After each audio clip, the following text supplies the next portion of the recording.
Not about being famous, it's about making a revenue and leaving a legacy.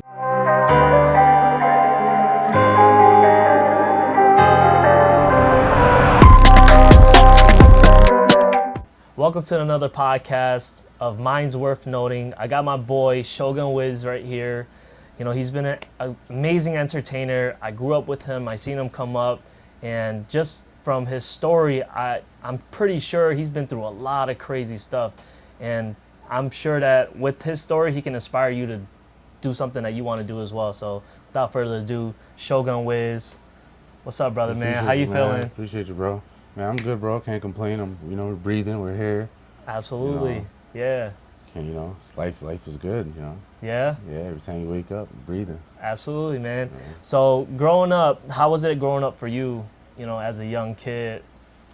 Growing up was different, man. Like, I didn't have all the latest gear. Like my mom was a single mom with me and my sister, and she had help from my stepdad eventually, Coco. But for the most part, it was just her when we were little kids, babies. So like 7, 8 years old, it was just her by herself. And we really didn't have much, bro. Like, we didn't have the latest shit. We always had clothes and food, but we didn't have like the best high quality food. We didn't go out to eat restaurants.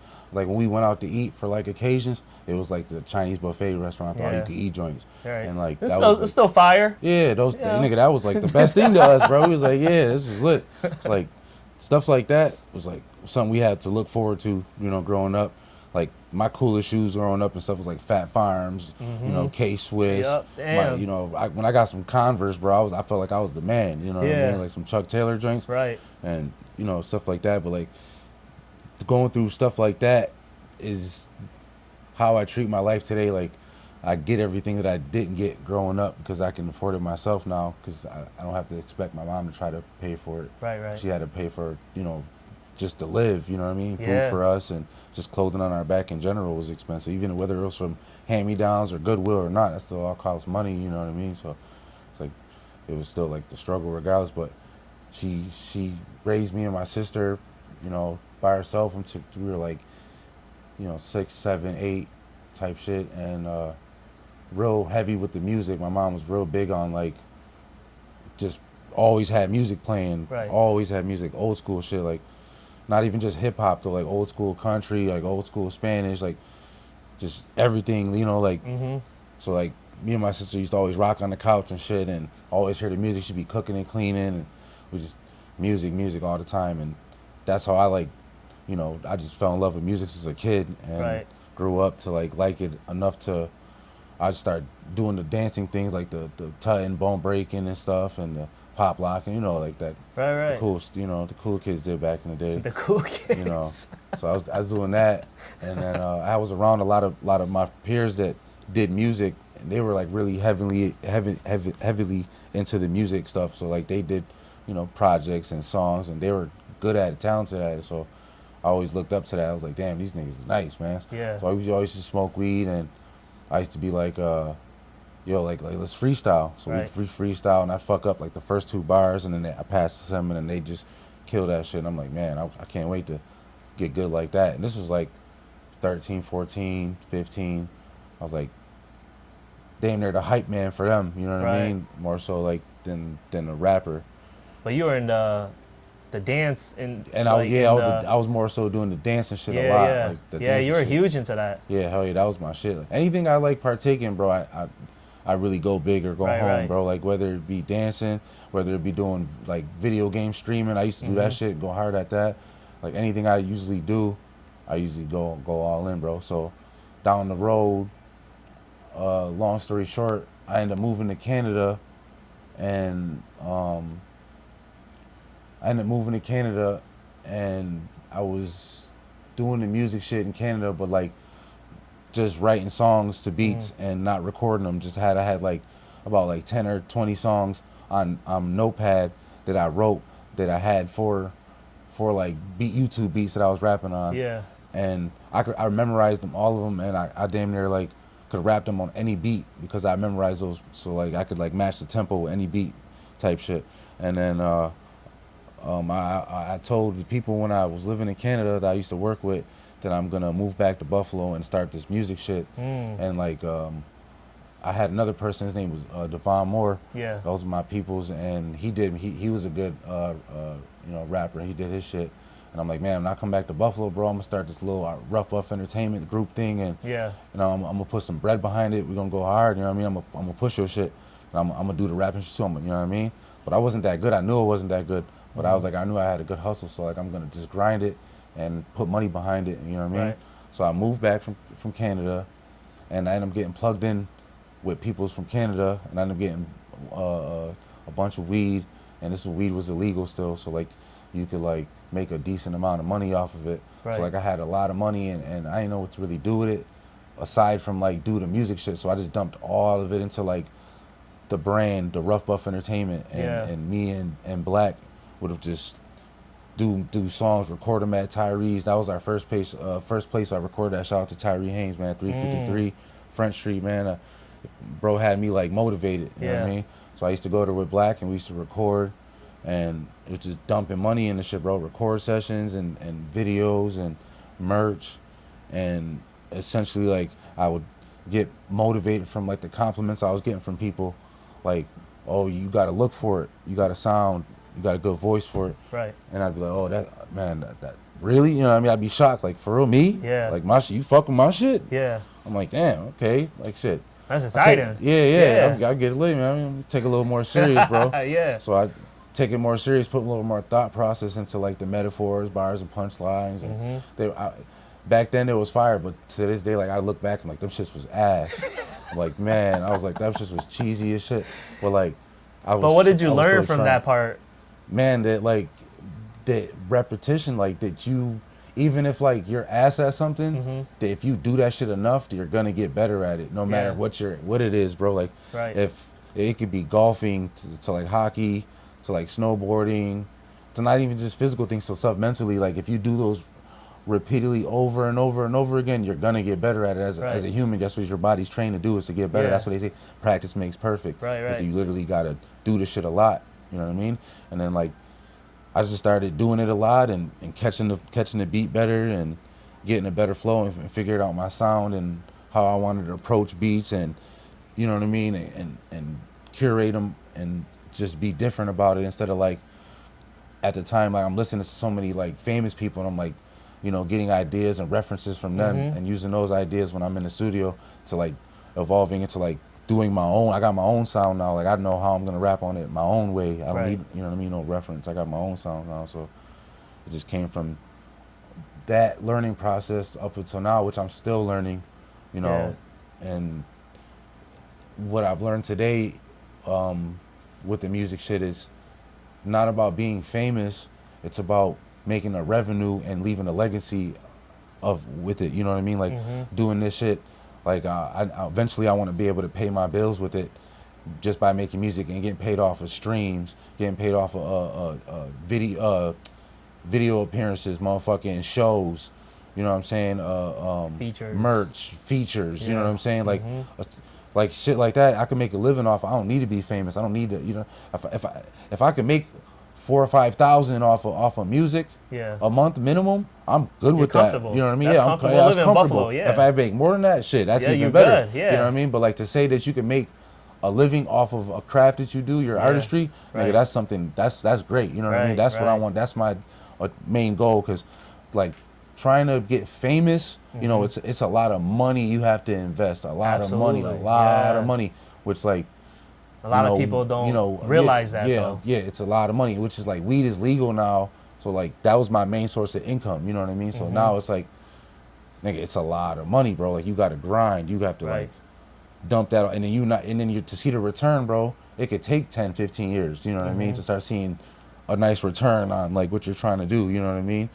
So like to get in like those top playlists, to get on these top platforms, you know what I mean? You have to have an image, you have to have, you know, something that A&Rs can market and sell. You know what I mean? If you're looking to go like, you know, major platforms and get on like these radios and shit like that, and mainstream the music shit and get famous, that's what you got to do. You got to pay for it, and you got to also have an image. You got to have a portfolio. You got to have something that people on the market. You can't be all over the place and but you also can't seclude yourself in a box and be like, I'm only doing this one type of music. Right. You got to motherfucking test your waters in, because motherfucking you could be doing boom bap shit and niggas ain't fucking with that, or you could be doing R&B and niggas ain't fucking with that. Then you just stumble upon doing some trap shit and niggas like, oh, this shit raw. Nah, boom, you taking off. Shit, like you got to dabble with your shit until you find your lane, and then you just go with that. You know what I mean? But also bring your own sound to it. Yeah. But, you know, that's like from what I've learned from to this day. You know, like with the music shit, and you know, that's what I'm aiming for. Okay, cool. So when you told these folks back in Canada, you're like, hey, I'm about to quit. I'm about to just go to Buffalo and just focus on music. How did they feel? What did they say to you? Man, they I ain't gonna lie, bro. Like, not trying to. I love my Canada peoples, but me and them are different. Like Buffalo people and Canada people where I was living are different. So like, to them, my shit was fire. Okay. And that kind of motivated me to go to Buffalo and get in, but they don't really know was fire. Because I thought it was fire, and it was fire. But I appreciate them because that motivated me to do what I do now, bro. Right. Like, you know what I mean? Like, nigga, they still bump my old shit. Yeah. And I'm like, yo, I just dropped this new project. Like, man, I'm still playing this papers. I'm still playing this. You know, nigga, don't play with me. I'm like, for real? They're like, yeah, I'm still. That's sweet. Yeah, and when you go look at my streams, most of my shit's from Canada. You know what I mean? Wow. A lot of my shit's from Canada, and they still show love, bro. Like, they rock the merch to this day, like the old shit I had from 3 years ago. You know what I mean? Like, a lot of my love comes from, you know, Ontario, like Hagersville, you know what I mean? Like Hamilton and shit like that. Yeah. Like, shout out to them, man. So like, they showed out a lot of love. Yeah, they still show love, bro. Like, they motivated me to, when I got back to Buffalo, to pursue and push that, man. Because, like, I was working at FedEx, and which is also a dumb thing I did. I quit. I was making like 700 to 800 lightly on weekly, and doing the FedEx shit. And I was making it like on light weeks, I was making like $700-800 doing FedEx shit, and that was some good bread back then. You know what I mean?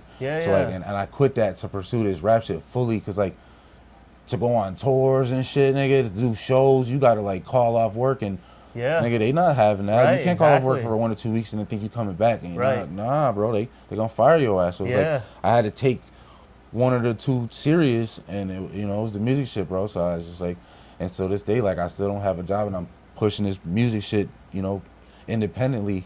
You know, I had a couple of sponsors and investors, you know what I mean, push me, you know, help me out with a couple things, and you know, it takes a lot, bro. It takes an arm and a leg, bro. Right. You know, so what has been the hardest part of this journey? The hardest part of the journey, bro, is being able to balance everything. Okay. Like balancing, especially I just had a kid, so like 8 months, and being able to balance that, my girlfriend, my daughter, my son. Yeah.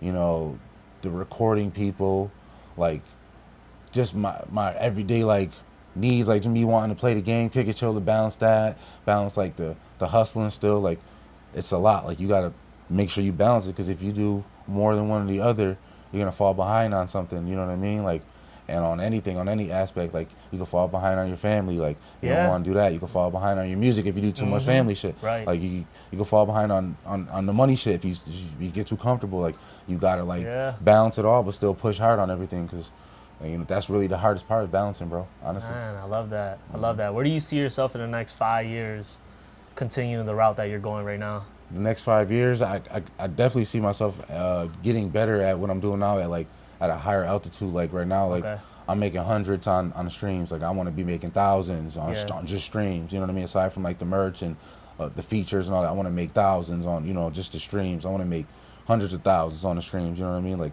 that's where I want to be 5 years from now. So that way, like, I you know what I mean, I could go invest off that, like off the stream money. That I don't have to worry about putting my hard work and sweat, you know, everyday money into the music. I could use that streaming money and dump that into the, you know, the music videos and the advertising and the promoting, because that's important too. Like, the when you push your music and advertise it to a different audience, you have to make sure you're pushing it to the audience that wants to listen to that type of music that you're pushing it to. So that's also important too, to make sure that you know where and who you want to aim your shit to. You know what I mean? And instead of just like, I'm about to boost this shit on Instagram and put $20 on it, but I'm boosting it in Buffalo. Niggas already know you in Buffalo. Niggas start boosting that shit in New York City and Chicago and Japan, and where if you're doing like for me, for instance, I'm doing a Japanese themed project. I want to boost my shit in Japan and China. You know what I mean? Like, where they see that shit on Spotify and they're curious, like, damn, what's this album? Let me click it. Right. You know what I mean? Like, shit like that. You want to just you don't want to always aim for the hometown, because like 9 times out of 10 your hometown is where you get the least support at. It's always like from you're the outer, you know. Why do you feel that way? Well, like it's proven, it's like it's shown, bro. Like, you know, Okay. for Benny the Butcher example, bro, like Yeah.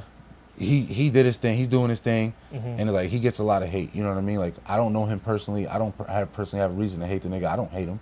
He's doing his thing, you know what I mean? Mm-hmm. Right. Like, so when it comes to like people like him, you know, there's a lot of haters, you know, they don't like the nigga for no reason, you know what I mean? Like, and it's I don't you know, I don't see the reason. Like, he's put on enough for him and Conway and Westside doing enough what they did.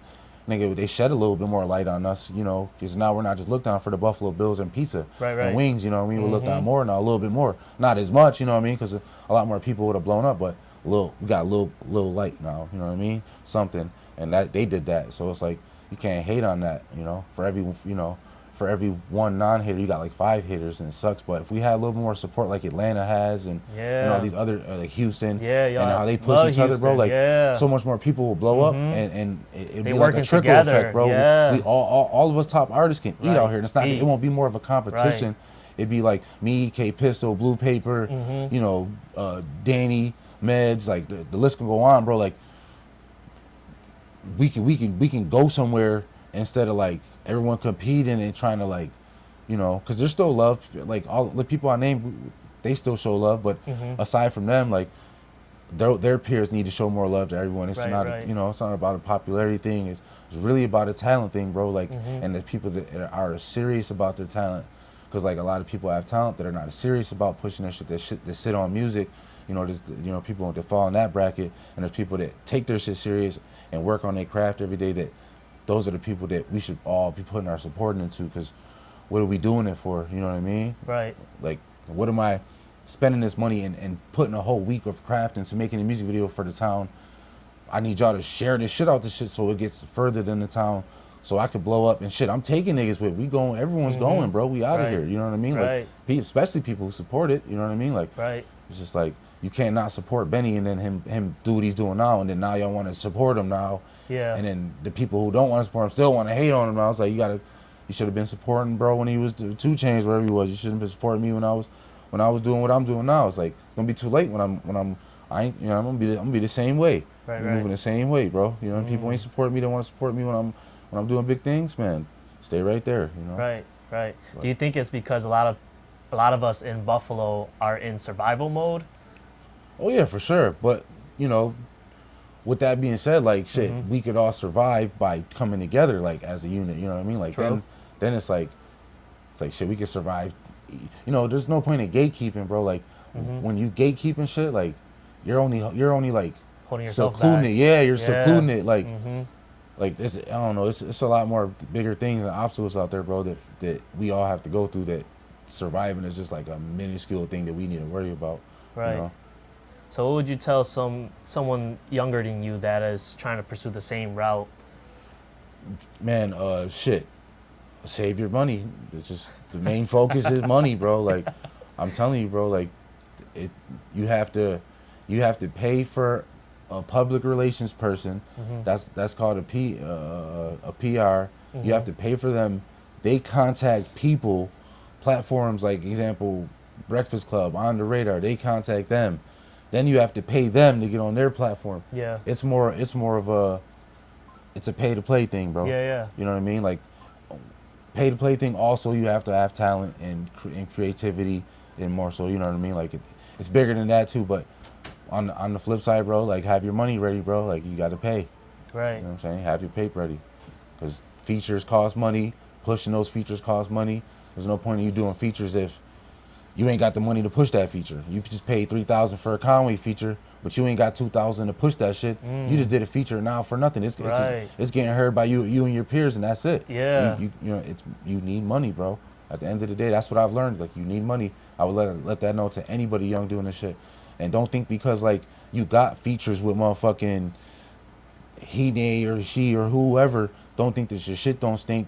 Like, you still need a portfolio. You still need to grind. You still need a catalog. You still need to do things before you can sit there and be like, I'm charging for features. Like, nigga, I done a lot of shit, and it's like, nigga, my feature price is 200 bones. That's little compared to what big artists pay. You know what I mean? Or charge. You know what I'm saying? Like, so like, and I've done a lot, and you know what I mean? Like, that's little shit. You know what I mean? So you got to do a lot before you think that, you know, your shit don't stink, and my shit still stinks. So you gotta do a lot of shit, bro, and to add that money up. That's what, you know.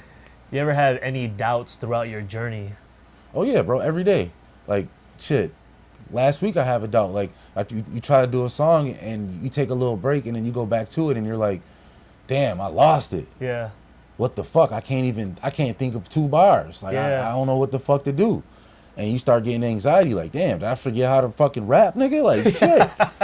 And then you're just trying to force something that your body's just not ready to do right there. Like, you just gotta take a little more of a break, and not only that, the beat might not be speaking to you. You gotta find the beat that's speaking to you. A lot of times I'm trying to do a song and I'm trying to force myself to do a song because, like, I felt like a song a day take the pain away. Like, at least let me make a song a day, Okay. whether it's bad or good. Yeah. You know what I'm saying? Like, and let me at least just try to make it. But it's like certain days, nigga, you just can't do it, and it's gonna hurt your head trying to make a song. Like, you gotta just let that shit rock for a little bit, and don't doubt yourself about it. Like, you just ain't got it that day. Like, nigga, like another day, like I'll hear a beat, and I'm like, oh, I'm loading it up. I'm loading that shit up. Load that bitch up, and I'll crazy ass 16. I'm like, nigga, I'm nasty. I ain't man. I don't know why I thought I ain't got that shit, bro. That shit's crazy. Yeah. It was like, yeah, like I doubt myself sometimes, but there's no need for it, man. Like, you gotta just you know, push through that bitch and make it when it's right.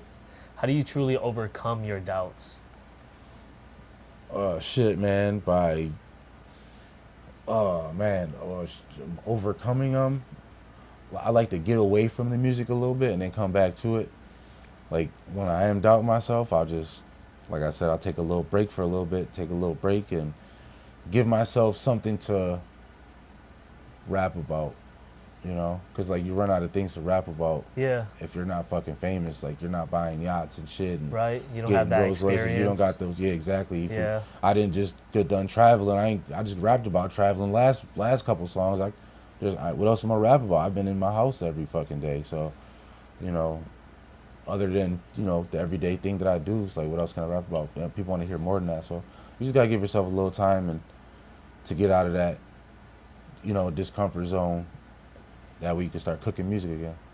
Right. Now that's sweet. I like the whole aspect of what you're doing, and, you know, the perseverance that you're having and the discipline to be able to just keep on going every single day. A lot of people don't have that. And with, gotta keep the foot on the gas. yeah, bro. Man, with, you know, Can't you just have drop to. something hot and then not. You know, like, you gotta keep going. Right. You can't just, now it's like, when you cool down, you gotta think of something big to come out with to get buzzing again, because once you let that flame cool down, it's a lot to keep it going. So that's why you have to keep the flame lit and keep dropping content, keep dropping music, don't hold on to shit, and keep it going. Where do you get your inspiration from when it comes to certain videos? Like the one video where you had a POV of you know, running away from the store owner and everything. Like, where do you get those inspirations from? A lot of that shit comes from, like, Lyrical Lemonade and, like, Busta Rhymes and, like, Method Man and DaBaby and, like, Jid and shit.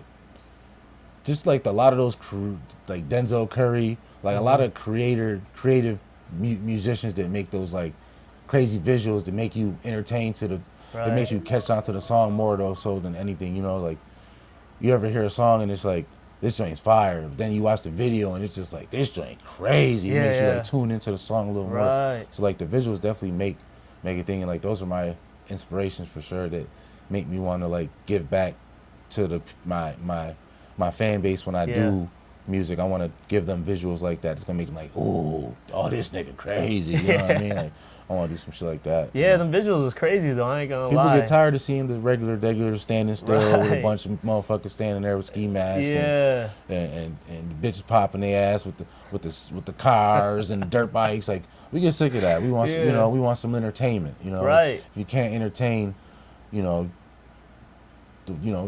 got to think of something different. You got to think outside the box. So, like, to really being creative with your visuals, like, another big key thing. Who's your biggest influence as far as, life influence and also music influence? A really big influence, man. Everyone knows this shit is my mom. She's like a big hustler, big pusher. Like Yeah. when it comes to like doing the right thing and shit. So she's a big inspiration. When it comes to like life and shit. When it comes to the music shit, like a lot of people I do music with, my peers and shit, famous wise, the people I named, like shit. Infamous, Arcade's an influencer. He does videos and shit. He influences me to do like crazy shit. Shout out to Arcade Productions, man. Fucking K Pistol. He does crazy shit, man. When it comes to music shit. Shit, Conway does crazy shit. Westside Gun's a really big influence. Like, when it comes to like the branding shit. When it comes to like the entertainment group, like the labels, like, that nigga's a big influence. Shit, people like them. Okay. What did your mom instill in you that you can look back now when you were a child? Man, that you can go from not having nothing, bro, like not having to, I remember she got her first car, like her burgundy Honda, bro, like to not having not a damn thing, bro, like I literally remember eating rice and beans every day, like not having to nothing, bro, to having to, she owns her own house, like, you know what I mean, owns 2 or 3 cars, you know what I mean, like to having like credit, you know what I mean, like she came a long way, bro, like to coming from nothing to having something like that, like that's a lot, and I still got a lot to learn, Yeah. She definitely learned me discipline. Like when it comes to saving money, I can save money like a crazy motherfucker. I save crazy money. So what have you been investing in as far as like, you invest into your studio, you invest in your music. What other investments would you try to tell some younger folk to invest in while they're young now? Shit, like their brand, whatever brand they're push it. If their self is their brand, invest into themselves. Like if your brand is fucking you're a rapper and your fucking brand is hamburgers, nigga, like, and you rap about hamburgers, like invest in a shit ton of hamburgers, like invest in whatever you push your shit into, like invest into yourself. Like, I invest in like multiple things aside from like the music. Like I invest in like fucking branding, like lemonade brands, fucking different weed brands, clothing brands, fucking shit, doing videos like with the mic hanging and shit, like anything that I can see a income in, bro. Anything you can see an income in that's gonna help you invest into more of your music, invest in that. Okay, cool. Yeah. That's dope. Invest into and invest. Invest into invest. Yeah, but you got to make the money to invest, right? Exactly. Make the money to make the money, bro. So what steps would you have these young kids do in order for them to be able to get to where you're at right now? Get your BMI done, your BMI, your ASCAP. Make sure you you get everything copyrighted. You make sure you lease your beats or exclusive rights on them. Get your LLC going so that way you can claim all your like music shit on your taxes, and so you can claim all that stuff, like your videos, your jewelry, because all that stuff is, like I said, your image, your branding yourself. That's also stuff I have to work on doing. So like I don't have to dump as much money into that, like you invest into your brand and do that LLC, and then you can claim all that on your taxes, and it's all a write-off or whatever. Right. Which I'm also still learning about all that process, but do that, and that will help you in longevity. Okay, cool. Sure. What's the most exciting thing that you got going on right now? Shit, exciting. Yeah. For me and for you would be like my next music video I'm gonna drop. If you've seen the last one, if you haven't seen it, I Can't Stand. It's on YouTube, produced by Arcade Productions. If you have seen it, you know what to expect. That's what's exciting for me, because I like doing the music videos. I have fun doing them. Yeah. and it takes time. It's like a thinking process for me. So, like that's what I have exciting coming for you guys. Aside from that, I got a Christmas toy drive in the future Oh, okay, cool. that I'm doing to give back to the kids and community. Yeah. More information, I'll be, details will be coming soon for that. Okay. But shit, that's really what I got that's coming up that's exciting, I could say. for Yeah. sure. Okay. I mean, sounds like you got a lot of exciting things coming up. Probably more so. I just can't think straight right now, but definitely got more exciting things. I just can't. I got here. Look at my schedule. I'll probably be here for a minute, but It's all about that balance, right? Yeah, you know, you got to balance everything Yes, out. bro, for sure. You want to say anything else to them while you're still on record? Man, to the youth, man, stay steady. Keep doing the school thing, because that's gonna help. With the music stuff, especially if you go to school for producing and engineering and stuff like that. The streets don't have nothing for you that's gonna help you towards your music. So like, don't think like you need to do anything street or gangster that's gonna boost up your music career, any of that shit. Because just being an everyday hustler is something you could rap about. You know what I mean? Grinding every day is something you could put in your music. Making sure your mom and your little siblings is good, something you can put in your music. You don't need to be street shit. So like, always think about that. You know what I'm saying? Keep that, in thoughts and shit when it comes to like doing the music. All right, dope. Well, this is Shogun Wiz. You guys can check him out on Facebook, YouTube, Instagram. I'm sure Spotify. What other platforms Amazon, are you? Amazon, Apple Music, and everything. Shogun Wiz, SHOGUN space WIZ. That's on everything, man. PlayStation, all that, man. All right, man. I appreciate you, brother, man. I appreciate you, bro. That was Appreciate great. you for having me, man. Yeah, man. It was a blessing.